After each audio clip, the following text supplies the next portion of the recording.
So one of the most important things that you can include within your lucid dreaming practice is having a dream diary. Doesn't matter if you're a beginner or you've been doing this for years, this is one of the most important things to have. That as well as good dream recall, because if you don't remember your dreams, how can you write any down in your diary? So first of all, trying to remember your dreams. You might be the kind of person that thinks, but I don't dream. Unless you're one of the few percent of the population that genuinely can't dream, there's a good chance that you just can't remember your dreams, because when is the last time you tried? So basically, in order to remember your dreams a bit better, it helps to have a regular sleeping routine, getting in enough sleep.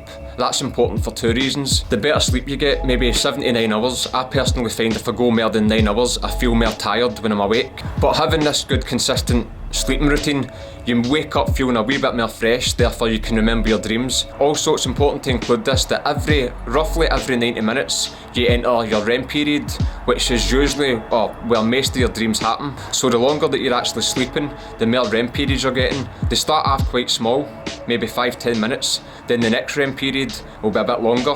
So the longer you're sleeping, the more dreams you have a chance of remembering, and the longer. So what you can also do is, when you're going to your bed at night, when you're going to lie down, set the intention that when you next wake up, you'll remember your dreams. So set the intention to remember your dreams when you next wake up, the same way you set the intention to remember a specific thing when you go to the shops. So let's just say that's you woke up now. Now this is a weird thing, because when you wake up, you're trying to remember something, even though you can't remember remembering it.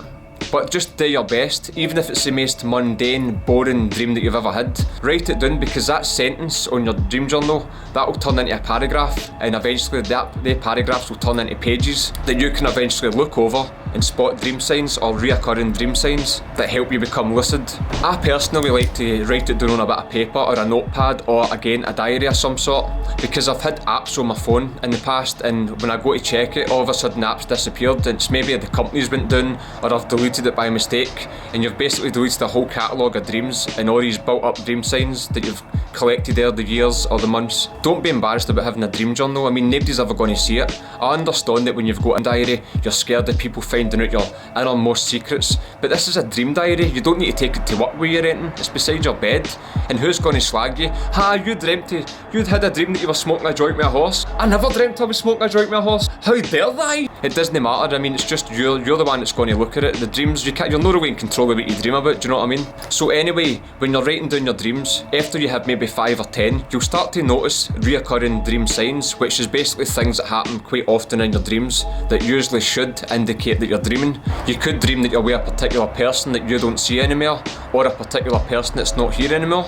It could be a certain location that you're in, it could be a certain feeling that you often have in your dreams. For example, I usually have this embarrassing one where I really need to go to the toilet, and I finally find somewhere to sit down, but I can't get any privacy and everybody can see me. I'll give you a second to wipe that image out your mind. And I've seen other people mention this, where what you can do is you can have a separate page that's specifically there for writing down your dream signs. I like to put it in bullet points, like maybe emotions/feelings, and then write down reoccurring emotions or feelings that I have.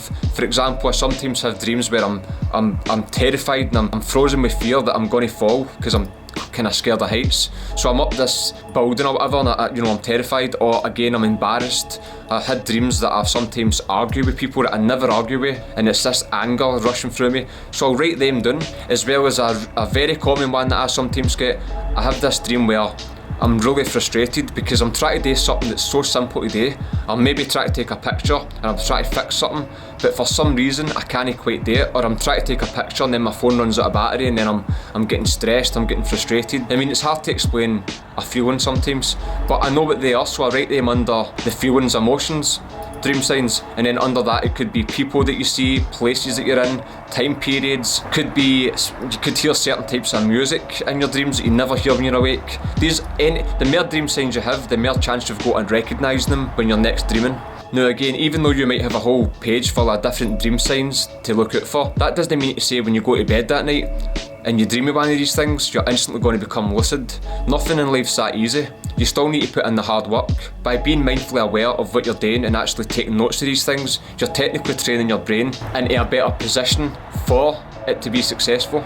I mean, it's that whole saying, if it was easy, everybody would do it, or at least stick to it. For example, I sometimes dream that I'm back in my old house, and in that specific area, there used to be an old folks home, and a bit of a kind of a lane beside it. It was known as the Alkies Lane, or the Junkies Lane or whatever, and it was all full of trees, but that's all houses now.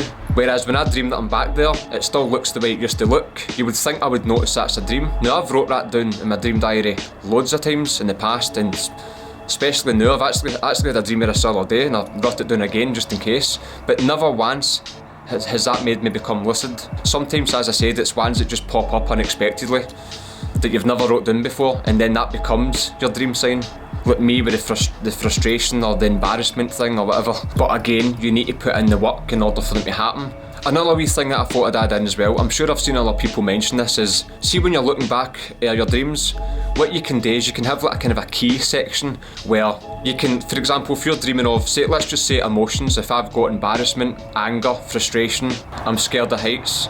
Whenever I'm looking through my dreams or when I'm writing them down, underneath the emotion/feeling dream signs, I'll put a squiggly line.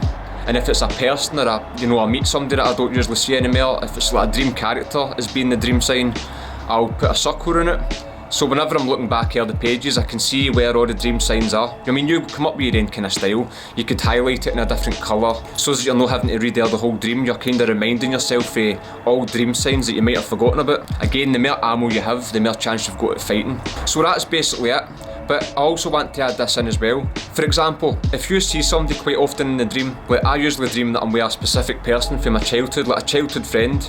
Now, I never really see that person anymore, but if I ever do see that person, say from here on out, it will be one of the things where it's technically a dream sign, but in my waking reality. So you could perform a wee kind of reality check, a wee sneaky reality check. Now, reality checks are checks that you perform during the day whenever something unusual or something dreamlike happens. You perform a reality check, or you can do it before you go to bed or when you wake up in the morning, or just regular intervals throughout the day, so that when you tend to perform a reality check in the dream, it will look really weird and unusual and you'll realise that this is a dream. I've made a whole video on reality checks though, so depending on the device you're watching this for, I'll leave a card up here or here, and if it's a mobile you're watching it on, then you can always get the link in the description box, and if I forget that, you can go into my channel and it's titled reality checks. But sometimes when you spot things in the waking state that's, people are, you're in a position where you're in a place that you normally dream of, do a reality check, or question yourself, question if you're awake or no, what was I doing before this? Or again, if you're feeling embarrassed or whatever and it reminds you of your dream sign, it's a good time to question yourself or do a reality check. And one more thing, before I forget, whenever you're going about your life, try look at the world through the eyes of a detective. Try spot things that are unusual in order for you to question if you're dreaming or no. Look at life as like a kind of try to spot things that are out of place or whatever. And that's basically it. That's basically the video. I hope you understand it. I hope it helps in some way. Sorry about my accent. I try my best to slow down every now and again, but it just creeps up on me and then I'm like But I've got another video coming out within the next few days about the mild technique, which is a mnemonic induction of lucid dreaming. And if you like this channel, I've got other lucid dreaming videos. I make videos on meditation, living in the moment, mindfulness, that kind of stuff. If you like that kind of stuff and want to see my other videos that are coming out soon, subscribe, share it with somebody you think it might help. Let me know down the bottom anything that you want in relevance to this video. And thanks very much for watching. Have a good one. Take care.